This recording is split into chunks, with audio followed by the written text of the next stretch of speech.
Jacobina, no interior da Bahia, é uma cidade que encanta quem a conhece. Fundada em 1770 por bandeirantes portugueses, nome da cidade é uma homenagem ao patriarca bíblico Jacó. É um importante centro minerador, sendo um dos maiores produtores de ouro do Brasil. A cidade também é uma das maiores produtoras de café do estado. O turismo em Jacobina é muito forte graças à sua localização na Chapada Diamantina, com atrações como a Cachoeira do Roncador, o Parque Nacional da Chapada Diamantina e o Museu de Artes e Ofícios. A cidade é sede da Diocese de Jacobina, uma das mais antigas do estado da Bahia. É também um importante centro educacional e cultural, com várias escolas e universidades.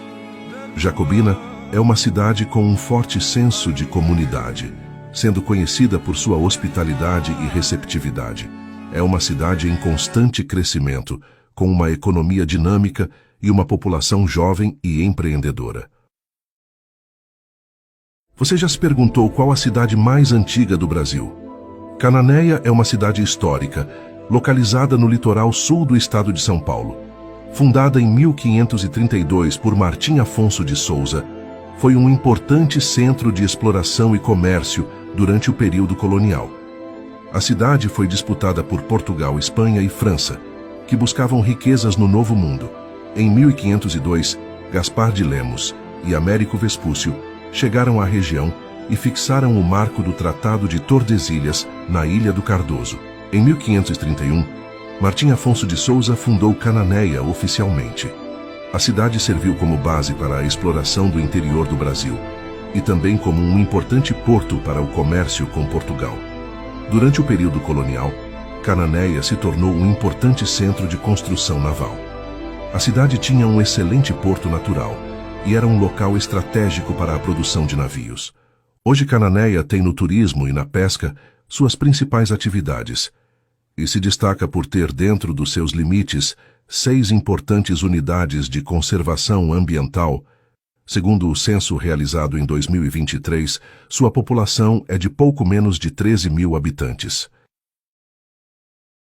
O menor município de São Paulo.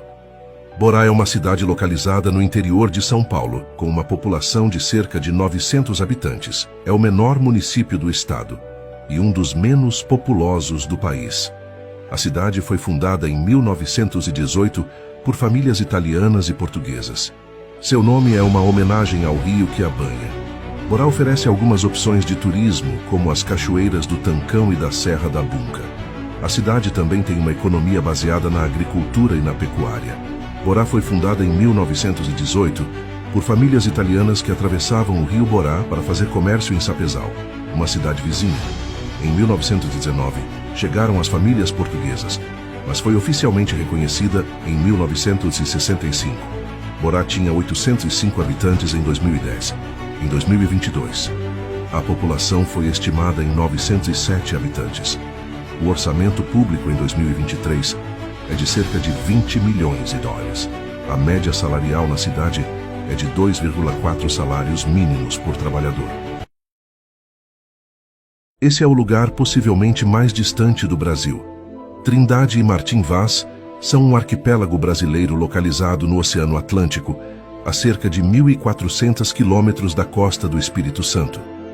As ilhas são formadas por montanhas submarinas, ilhotas inacessíveis e 16 praias isoladas.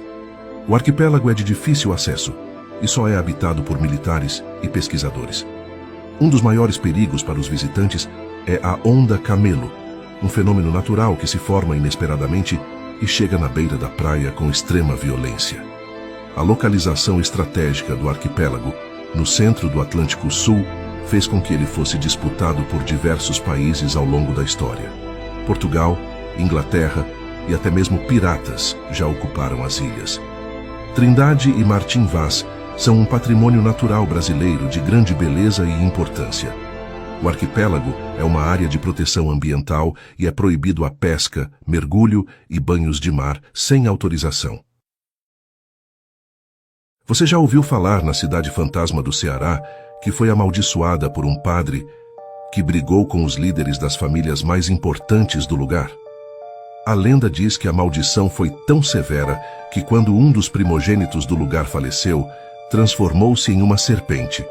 Cocossi, no Ceará, foi fundada no século XVIII por uma família rica da bacia do Rio São Francisco.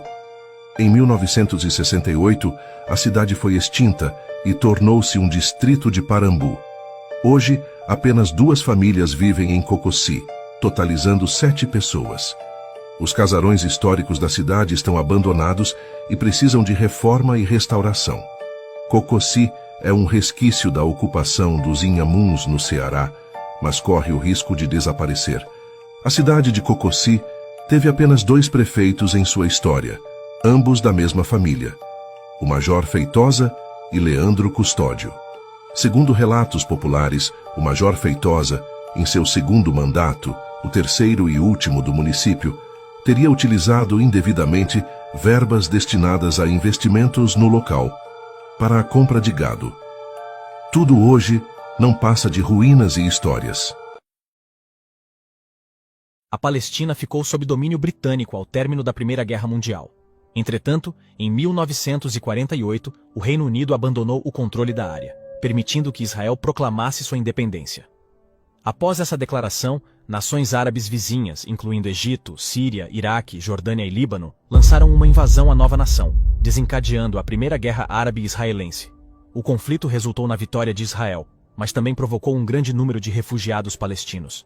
Em 1967, ocorreu a Guerra dos 6 Dias, na qual Israel lançou uma contraofensiva bem-sucedida, conquistando e anexando territórios como a Cisjordânia, a Faixa de Gaza, Jerusalém Oriental e as Colinas de Golã.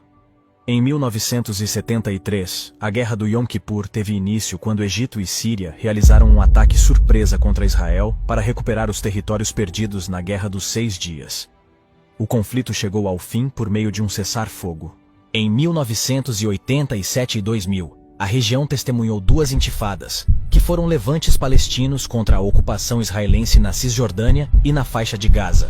Esses períodos foram marcados por confrontos violentos e manifestações cívicas palestinas que levaram à formação de 2 grupos terroristas, o Hamas na Faixa de Gaza e o Hezbollah no Líbano. É importante ressaltar que o conflito na região da Palestina é complexo e envolve diversas questões históricas, políticas, territoriais, religiosas e culturais.